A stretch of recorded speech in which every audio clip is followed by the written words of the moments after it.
It's milling day. We're going to mill this frame.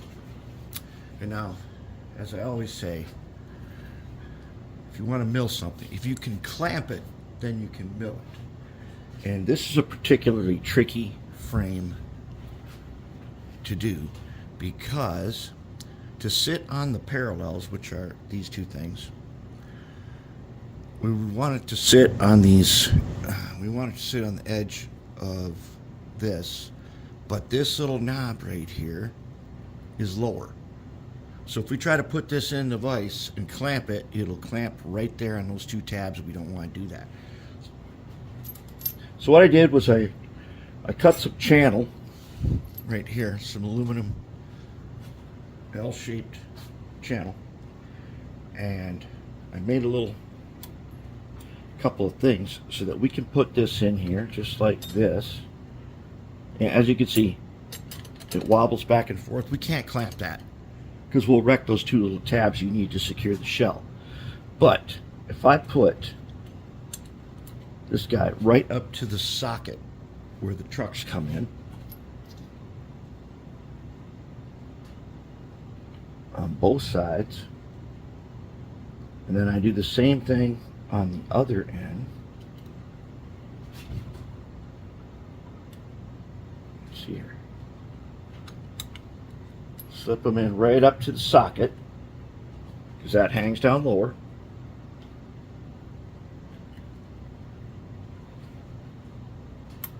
And now I've got something that's not clamping and wrecking it, and sits nice and flat, level. And clamp it. We've tightened it up here a little bit, and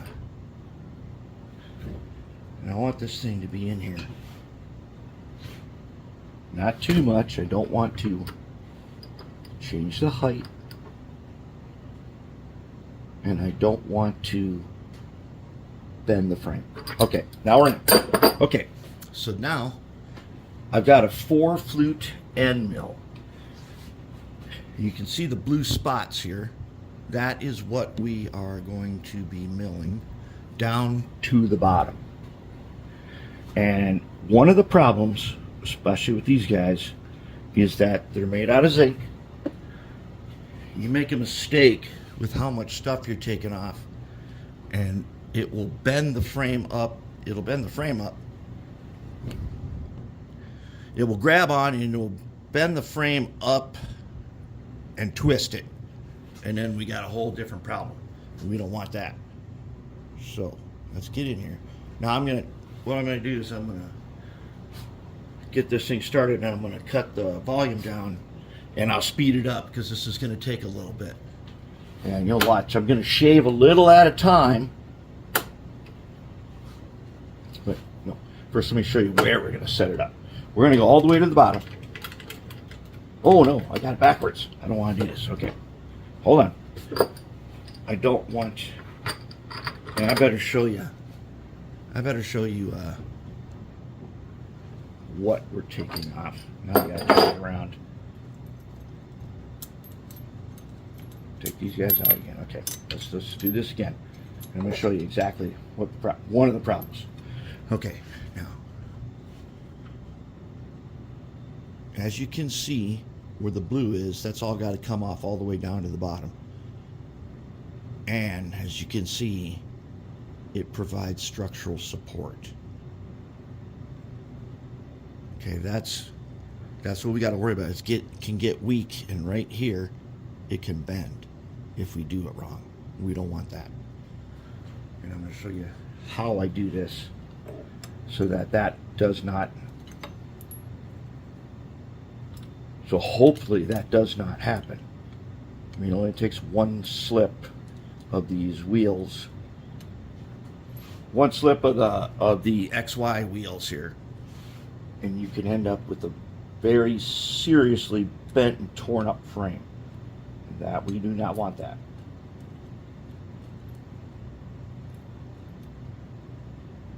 Okay, so we get it put in. Let's just hand crank it tight and make sure it's sitting. And if it is, That's right. Now there's some little pieces in there of some like styrofoam. That keeps these parallels from trying to work their way in.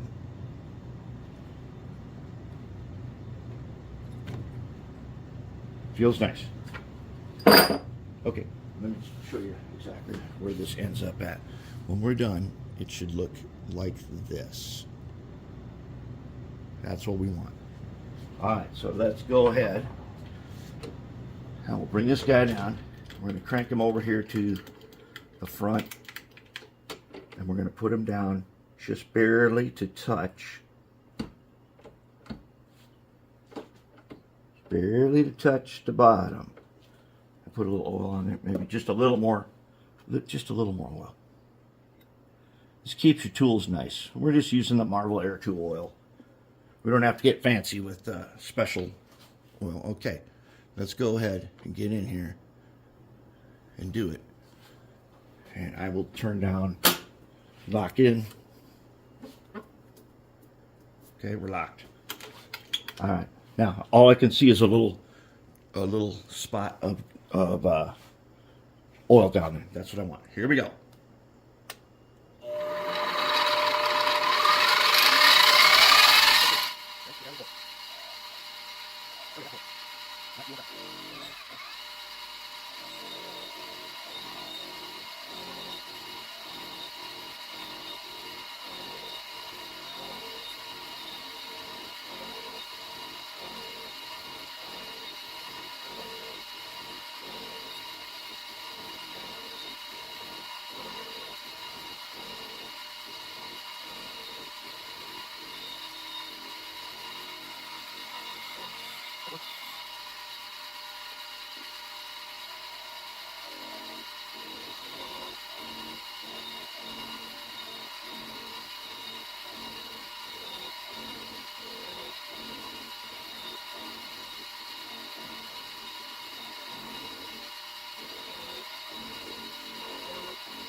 Done. Let's check it. Yeah, let's check it.